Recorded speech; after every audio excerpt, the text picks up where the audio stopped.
that when Christmas came that year, Jefferson Davis was under arrest. Christmas Eve dawned cold and rainy, the ground saturated with water. It was the sort of weather that the post surgeon told Davis might be bad for his lungs. When the time came for morning reveille, Davis remained in his dry tent. He well knew that regulations required all officers and men to assemble outside for the morning roll call, but he also remembered a stipulation that, in bad weather, permission may be given to the chiefs of squads to make the call in tents or quarters. Mason had to give that permission, but Davis just assumed that staying in his tent would be allowable without actually asking the major. His recent experience with Mason encouraged him not to bother, while his pride recoiled at inviting another refusal. When everyone else appeared in the rain for the roll, Mason sent an orderly to fetch the missing lieutenant, and when Davis arrived, his commander asked why he had been absent. Wary of Mason, Davis immediately adopted what he called a guarded manner. "Because I was not out of my tent," answered the lieutenant, "and the regulations require when it rains that the roll shall be called in quarters by chiefs of squads." Though he never admitted that Davis was goading Mason intentionally, his pride wounded at being summoned in such a manner before the major, he immediately assumed an attitude that, by his own admission, he knew was best calculated to infuriate his superior. "A calm, collected bearing before him is likely to irritate him," Davis said to Captain David Perkins a few weeks later. And that is the bearing Davis took on the morning of December 24th. Making things worse, his answer to being asked why he was not on parade, "Because I was not out of my tent," was flippant at best, if not insolent. And last, as he had several times before and would all his life, Davis relied on a strict construction of the law, in this case regulations. There he felt impregnable. However, his command of the rules was not as infallible as he thought, for as he smugly stated that the regulations required roll call in quarters when weather was bad, in fact they specifically said that permission may be given. It was an option only, and one that lay with Mason in this instance. Mason bristled almost at once. "You know, it is my order that all officers of this command attend the reveille roll call of their respective companies," he said. Davis said nothing in response, but turned on his heel and walked away. At some point, before, during, or immediately after that about-face, he muttered in a stage whisper, "Hum," in a manner that Mason found highly disrespectful, insubordinate, and contemptuous. Immediately, Mason called him back and upbraided him for acting in such a fashion when being spoken to on the point of duty.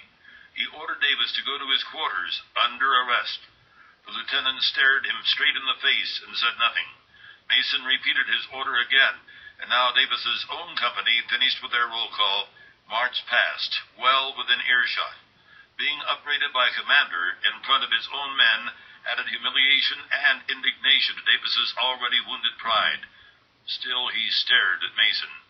"Now are you done with me?" Davis asked, in what Mason characterized as a disrespectful and contemptuous manner. Yet again, Mason repeated his order that he go to quarters under arrest, and this time the lieutenant obeyed.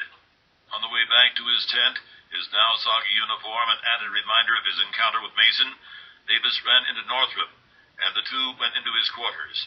Northrop, who fancied that "I can infallibly detect any irritation in any man of Lieutenant Davis's character," believed that his friend was perfectly calm. Even smiling, Davis described his brief contretemps with the major as nothing more than a passing irritation on Mason's part, and expected that nothing more would come of it than his brief arrest. If Davis really believed the affair would pass that easily, he misjudged the major even more than he misinterpreted the regulations. No more than 3 days later, Mason wrote and delivered to Brigadier General Matthew Arbuckle charges and specifications against Davis. And so for Jefferson Davis, there would be yet another court-martial. Most immediately, he chafed at being confined to his quarters. Perhaps to test Mason's seriousness, he asked his major to relax the restriction, but Mason refused. All Davis could do then was appeal to Arbuckle, who asked Mason to allow Davis the freedom of the post, saying that the lieutenant's offense really did not warrant such close confinement. Indeed, there were those who believed that the whole episode warranted neither arrest nor court-martial. When Arbuckle notified the adjutant general in Memphis, the response advised that a difference of the nature which this appears to be had no business going to a court, and should be arranged between the warring parties by the post commander.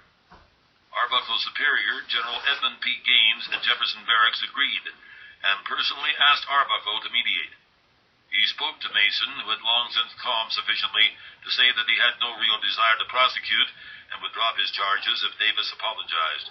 It was a reasonable request, but when Arbuckle visited the lieutenant in arrest, Davis declined.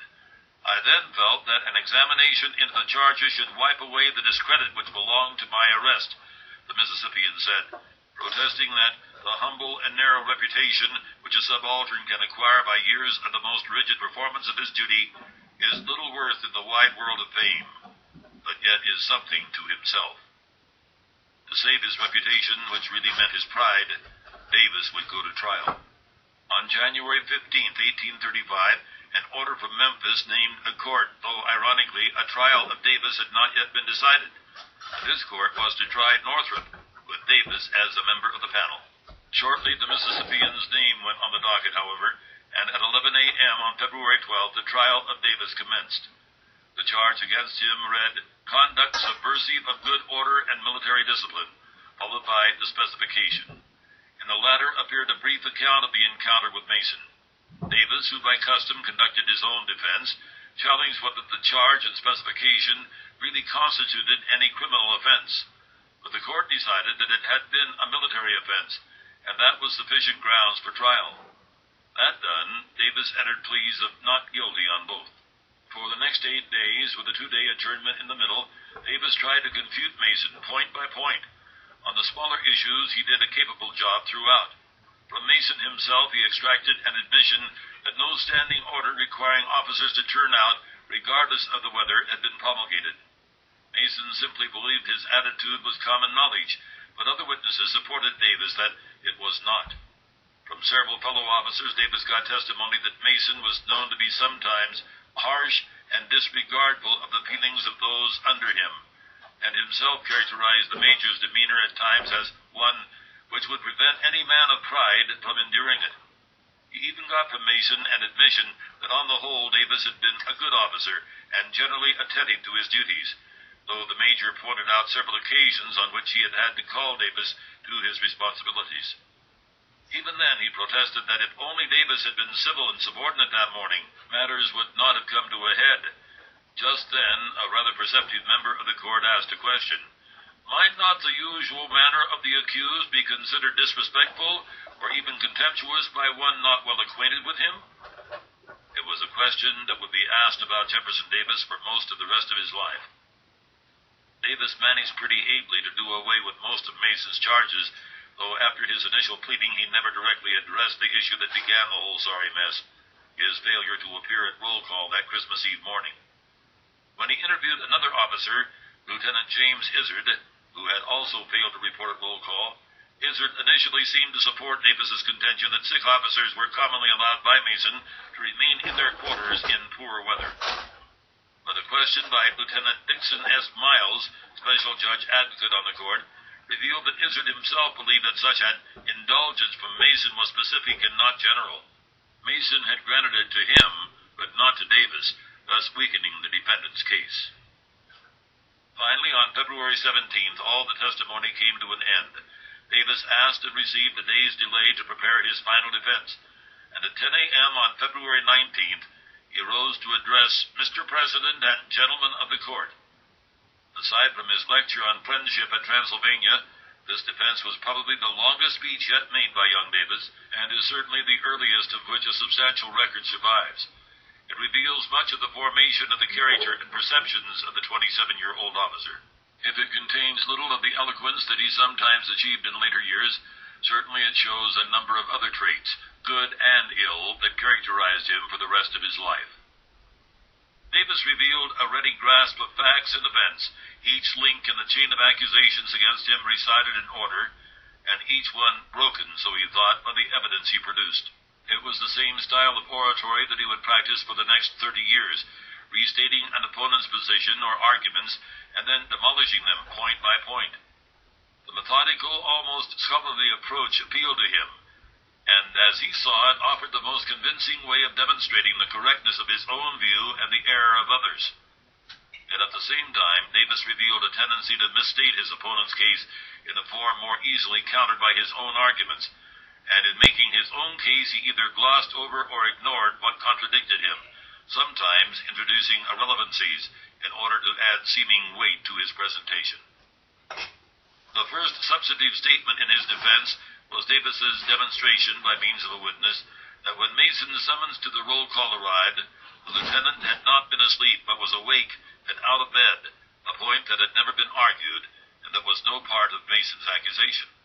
That done, Davis pointed out that he had ably shown that his health was precarious, that the weather on the morning in question looked threatening, and that Mason himself knew of Davis's previous illness. But then the lieutenant presented his own assumption as if it were fact. Therefore, he said, he had a right to expect from my commander a care similar to that by which he attempted to account for not noticing the absence of Lieutenant